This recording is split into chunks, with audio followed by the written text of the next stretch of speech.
हाँ, आपसे एक क्वेश्चन पूछे? क्या क्वेश्चन है, पूछिए ना। सर यह बहुत महत्वपूर्ण यानी इम्पोर्टेंट सवाल है, बहुत ज्यादा। पूछिए। एक बात बताइए, जो हम लोग मनुष्य हैं, हम्म, हम ज्यादातर स्त्री के साथ संबंध बनाते हैं तो हम लोग को ज्यादातर बहुत जल्दी HIV पकड़ लेता है। और है भैंसा जो है, इतने भैंस के साथ संबंध बनाता है तो उन लोग को HIV नहीं पकड़ता है, ऐसा क्यों होता है?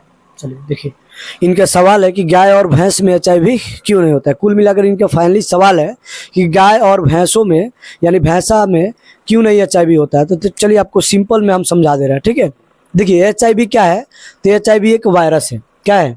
जो वायरस है। तो ये HIV वायरस जो है सिर्फ और सिर्फ मनुष्य के कोशिकाओं को नुकसान पहुंचाता है, गाय और भैंस की कोशिकाओं को नुकसान नहीं पहुंचाता है।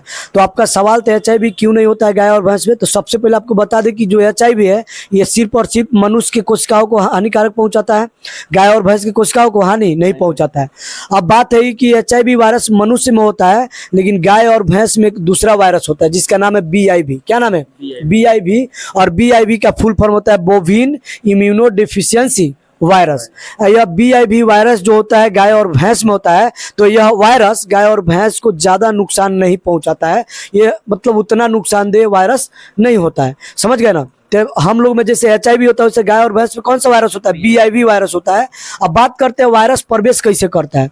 तो वायरस प्रवेश करने के लिए हमारे शरीर के कोशिकाओं के सतह पर CD4 नामक प्रोटीन चाहिए, क्योंकि HIV वायरस को शरीर में प्रवेश करने के लिए आपकी कोशिकाओं के सतह पर CD4 रिसेप्टर नामक प्रोटीन की आवश्यकता होती है, जो कि भैंस और गाय का इम्यून सिस्टम क्या होता है, गाय और भैंस का इम्यून सिस्टम क्या होता है, बहुत ही तगड़ा होता है, यानी मजबूत होता है, जिसके वजह से उस पर कोई वायरस उस पर हावी नहीं हो पाता है। समझ गए ना, क्लियर। उसके बाद बात करते हैं तो एंटीबॉडी।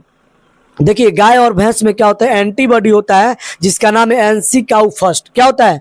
गाय और भैंस में एनसी काउ फर्स्ट एंटीबॉडी होता है। अब एंटीबॉडी क्या है समझिए, एंटीबॉडी एक प्रोटीन होता है। क्या होता है? एंटीबॉडी एक प्रोटीन होता है जो कि तरल अवस्था में हमारे रक्त में रहता है, और यह हमारे शरीर में जैसे ही कोई हानिकारक पदार्थ जाता है उसको ये नष्ट करने का काम करता है। कौन? एंटीबॉडी। तो वैसे ही गाय और भैंस में कौन सा एंटीबॉडी होता है? एनसी काउ फर्स्ट एंटीबॉडी होता है, जो कि कितना हो बड़ा से बड़ा वायरस से लड़ने में क्या करता है, मदद करता है। समझ गए ना।